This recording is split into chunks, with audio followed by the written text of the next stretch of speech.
रीतिकाल के महान कवि बिहारी लाल से जुड़े 20 रोचक तथ्य यहाँ दिए गए हैं, जो उनके जीवन और साहित्य को दर्शाते हैं। 1. जन्म और स्थान। बिहारीलाल का जन्म 1595 ई के आसपास ग्वालियर, मध्य प्रदेश में हुआ था, लेकिन वे बाद में मथुरा और फिर जयपुर में बस गए। 2. एकमात्र रचना। बिहारी ने केवल एक ही काव्य ग्रंथ लिखा है, जिसका नाम बिहारी सतसई है। 3. दोहों की संख्या। बिहारी सतसई में मुख्य रूप से 700 से अधिक दोहे हैं, जो श्रृंगार रस से परिपूर्ण हैं। 4. गागर में सागर। बिहारी के दोहों के लिए कहा जाता है, सतसैया के दोहरे ज्यों नैनन के तीर, देखन में छोटे लगे बेधे सकल शरीर, अर्थात छोटे दोहों में गंभीर अर्थ छिपे हैं। 5. जयपुर के राजा के दरबारी। वे आमेर, जयपुर के महाराज मिर्जा राजा जयसिंह के दरबारी कवि थे। 6. दोहे पर पुरस्कार।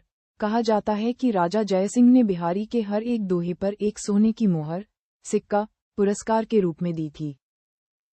7. प्रसिद्ध दोहा। राजा जयसिंह को भोग विलास से जगाने के लिए उन्होंने प्रसिद्ध दोहा लिखा था। नहीं पराग नहीं मधुर मधु, नहीं विकास ही काल, अली कली ही सौ बंधियो, आगे कौन हवाल। 8. श्रृंगार रस के बादशाह। बिहारी को रीतिकाल का श्रृंगार रस सिद्ध कवि माना जाता है। उनके काव्य में प्रेम और विरह का अद्भुत चित्रण है। 9. भक्ति और नीति। श्रृंगार के अलावा बिहारी के दोहों में राधा कृष्ण की भक्ति और नीति की बातें भी बहुत गहराई से पाई जाती हैं। 10. बहुज्ञता। बिहारी केवल कवि ही नहीं थे, बल्कि उन्हें ज्योतिष, गणित और आयुर्वेद का भी अच्छा ज्ञान था, जिसकी झलक उनके दोहों में मिलती है। 11. अनुभव की झलक। उनके काव्य में नायिका के हाव भाव, कहत, नटत, रीचत, खींच, मिलत, खिलत, लजियात का वर्णन अद्वितीय है।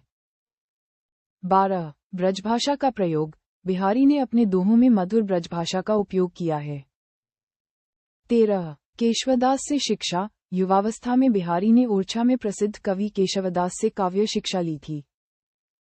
14. जीवन का अंतिम समय। अपनी पत्नी की मृत्यु के बाद बिहारी भक्ति और वैराग्य की ओर मुड़ गए और वृंदावन चले गए।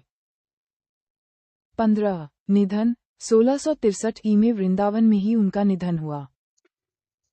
16. प्रकृति चित्रण।